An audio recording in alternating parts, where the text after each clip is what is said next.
বিকেল 5:30টার দিকে বন্ধু সুরমা সর্দারের মেসেঞ্জারে বার্তা পাঠিয়েছিলেন আফসানা করিম রাঁচি।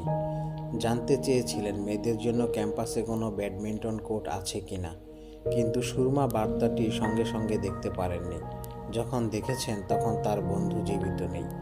ব্যাডমিন্টন, হ্যান্ডবল, নাচ, গান, উপস্থাপনা সব কিছুতেই পারদর্শী ছিলেন আফসানা। সদ্য বিশ্ববিদ্যালয়ে পা দেওয়া বন্ধুরা বুঝে উঠতে পারছেন না কি থেকে কি হয়ে গেল। সুরমার ভাষায় ও একটা পারফেক্ট মেয়ে ছিল।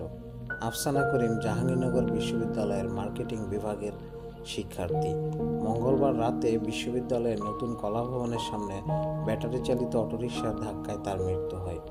ওই রাতেই তার মরদেহ ঢাকার বাসায় নেওয়া হয়।